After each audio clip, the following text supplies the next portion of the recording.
Orang bodoh menganggap dirinya bijak, tetapi orang bijak tahu bahwa dirinya bodoh. Begitu kata William Shakespeare. Beberapa minggu yang lalu, aku datang ke sebuah reuni SMA. Di pertemuan itu, aku bertemu dengan banyak teman lama setelah sudah tidak bertemu hampir 15 tahun lamanya. Aku bukan orang yang populer. Tidak memiliki banyak teman ketika SMA, hanya ada beberapa sahabat yang kukenal dekat. Aku juga tidak terlalu aktif di media sosial. Stefan adalah seorang teman satu angkatan yang populer kala sekolah. Dia bercerita panjang lebar, memberi masukan kepada seorang teman yang baru saja membuka sebuah coffee shop. Dari soal manajemen, pemasaran, hingga branding. Seolah dia telah melalui dan menguasai semuanya. Padahal Stefan sendiri merupakan salah satu karyawan yang bekerja di bank. Aku hanya diam mengamatinya sambil mengernyitkan dahi, menyadari betapa banyak kesalahan dari ceritanya. Rudy, sahabatku yang paham aku telah memiliki usaha coffee shop dan restoran yang cukup terkenal di kota kelahiranku, hanya melirik dan tersenyum. Dia menyadari ada yang salah dengan cerita Stefan. Tong kosong selalu nyaring bunyinya. Fenomena rasa percaya diri Stefan yang begitu tinggi hingga membuatnya merasa lebih hebat, pintar, dan superior dari orang lain. Fenomena ini dapat dinamakan sebagai efek Dunning-Kruger. Pada tahun 1999, David Dunning dan Justin Kruger dari Universitas Cornell melakukan serangkaian penelitian di bidang psikologi tentang kemampuan logika, tata bahasa, dan selera humor. Penelitian tersebut rupanya menemukan sejumlah fakta menarik. Contohnya pada penelitian selera humor, Dunning dan Kruger membagi sekelompok orang dalam dua grup. Mereka diminta untuk memberikan skor mulai dari 1 hingga 11, di mana nilai 1 adalah untuk humor yang sama sekali tak lucu dan nilai 11 untuk humor yang sangat lucu. Grup A berisi mahasiswa biasa, sedangkan grup B berisi komedian profesional.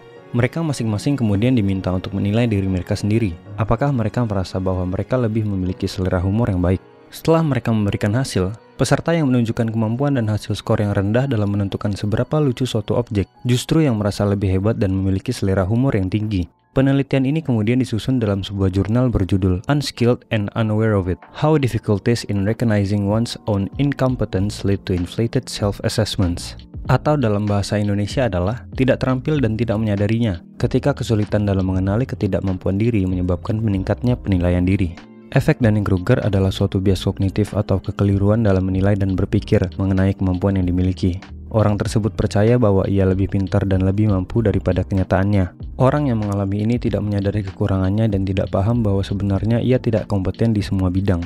Jika kamu menemukan orang yang cenderung menilai tingkat kemampuannya secara berlebihan, terlalu percaya diri, tidak mengenali kesalahan dan ketidakterampilan diri, mudah meremehkan orang lain, susah mengakui kehebatan orang lain, serta cenderung melakukan klaim atas diri sendiri, maka orang tersebut sedang mengalami efek Dunning-Kruger. One of the painful things about our time is that those who feel certainty are stupid, and those with any imagination and understanding are filled with doubt and indecision. Bertrand Russell. Satu hal yang paling mengecewakan saat ini adalah orang-orang yang merasa yakin sebenarnya tidak tahu apa-apa, dan orang yang punya imajinasi dan pemahaman justru penuh keraguan dan rasa bimbang, kata Bertrand Russell. Mengapa manusia mengalami efek Dunning-Kruger? Biasanya, yang menyebabkan seseorang mengalami efek Dunning-Kruger adalah rasa percaya diri yang terlalu tinggi. Mereka berlaku seolah lebih paham, pintar, dan hebat, karena tidak ingin dianggap tidak berkompeten yang berujung pada hilangnya harga diri serta hilangnya respek dari lingkungannya. Orang yang sok tahu dan sok pintar ini biasanya memiliki rasa gengsi yang tinggi. Mereka enggan dianggap bodoh, lemah, dan enggan mengakui kesalahan sehingga mereka lebih memilih untuk meningkatkan percaya diri dengan banyak bicara hal yang dia anggap hebat. Orang tersebut pada dasarnya memang tidak ahli dalam kompetensi tertentu, namun dia tidak dapat mengelola mentalnya untuk mengakui bahwa ia tidak mampu. Di tengah gempuran informasi dari berbagai media massa dan media sosial saat ini, kita juga harus lebih waspada. Ketika ada satu informasi tertentu, biasakanlah untuk selalu mencari sumber informasi lain sebagai perbandingan. Orang yang mengalami efek Dunning-Kruger, ketika memperoleh sedikit informasi, ia dapat merasa sangat berpengetahuan dan seolah menjadi ahli. Ia juga bisa saja mempercayai informasi yang salah dan dengan percaya diri menyebarkannya pada orang lain. Banyaknya hoax yang tersebar saat ini bisa saja membuat kita seolah mengalami efek ini. Apa yang akan kalian lakukan ketika membaca suatu judul berita yang kontroversial? Sebagian orang akan mempercayai dan mudah menyebarkan berita tersebut layaknya telah mengetahui bahwa itu nyata. Padahal bisa saja ternyata itu hanya berita dari blog yang kurang dapat dipertanggungjawabkan datanya. Namun pembaca buru-buru menafsirkan bahwa berita itu pasti benar, lalu membagikan berita tersebut pada orang lain tanpa melakukan cross-check pada media yang lebih dapat dipercaya. Jika dibiarkan, tentu kekeliruan informasi dari orang yang mengalami efek Dunning-Kruger dapat menyebabkan keresahan masyarakat, apalagi jika dia seseorang yang populer di media sosial. Lalu, bagaimana dengan mereka yang memiliki kompetensi? Layaknya padi, yang semakin berisi semakin merunduk. Peribahasa ini ternyata juga telah dibuktikan dalam penelitian Dunning-Kruger. Hasil penelitian Dunning-Kruger justru menunjukkan bahwa mereka yang telah mengetahui suatu ilmu pengetahuan dan mau terus belajar, justru akan semakin menyadari bahwa banyak sekali yang tidak mereka ketahui.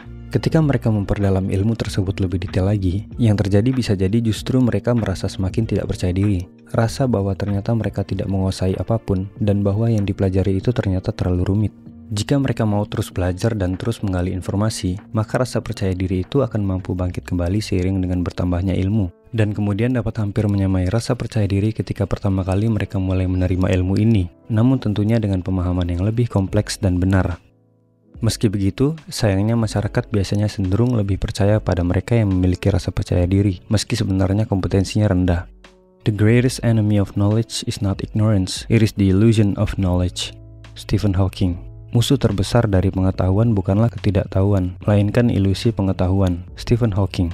Menjadi lebih bijak. Fenomena efek Dunning-Kruger sebenarnya sesuatu yang umum terjadi. Kita mungkin pernah mengalaminya ketika kita berpikir bahwa kita telah mengetahui sesuatu, padahal banyak yang lebih hebat dari kita. Namun seberapa sering kita mengalaminya, bila tidak lekas sadar diri, maka efek ini dapat memberikan dampak buruk bagi pergaulan, performa pendidikan, performa kerja, atau dalam kehidupan sosial lainnya. Kinerja kita menjadi buruk karena kita susah menerima masukan, enggan mempelajari hal baru, susah berkembang, resisten pada kritik, serta mudah berpuas diri. Kita juga bisa mendapat label keras kepala, dihindari dalam rapat karena selalu berujung pada perdebatan, serta dihindari dalam memberikan pendapat. Apalagi bila kita menggampangkan segala sesuatu, resiko dan pencapaian menjadi tidak terukur dengan jelas, karena rasa percaya diri terlalu tinggi. Rekan kerja akan menjauh karena merasa diremehkan dan dianggap tidak mampu. Untuk menghindarinya, kita dapat mulai untuk merefleksikan diri. Mau berusaha mendengarkan pendapat orang lain tanpa memotong kalimat dan tanpa terburu-buru mencari sanggahan. Mulailah untuk menghargai karya orang lain, mengakui kehebatan orang lain, dan memberikan apresiasi atas pencapaian orang lain. Ketika mendapat informasi baru, maka jangan terburu-buru menyimpulkan. Carilah referensi informasi lain, dan terimalah pendapat atau informasi dari orang lain dengan pikiran terbuka. Teruslah belajar, jangan mudah berpuas diri dan merasa hauslah akan ilmu baru. Tahan egomu untuk banyak berbicara ketika kamu belum benar-benar menguasainya. The only true wisdom is in knowing you know nothing. Socrates. Satu-satunya kebijaksanaan sejati adalah mengetahui bahwa Anda tidak tahu apa-apa. Socrates. Hidup adalah proses belajar tiada henti. Dunia terus berubah. Selalu ada hal baru untuk dipelajari lagi. Teknologi dan ilmu pengetahuan berkembang. Hal-hal yang dahulu hanya menjadi mitos perlahan terbukti dalam penelitian. Mimpi-mimpi dan imajinasi manusia perlahan diwujudkan ke alam nyata. Dan kemudian masalah baru akan terus berdatangan seiring dengan perubahan. Maka, ketika kamu telah merasa hebat, maka ingatkan dirimu bahwa di atas langit masih ada langit. Many fail to grasp what they have seen and cannot judge what they have learned, although they tell themselves they know. Heraclitus. Banyak yang gagal memahami apa yang telah mereka lihat dan tidak dapat menilai apa yang telah mereka pelajari, meskipun mereka mengatakan pada diri mereka sendiri bahwa mereka tahu.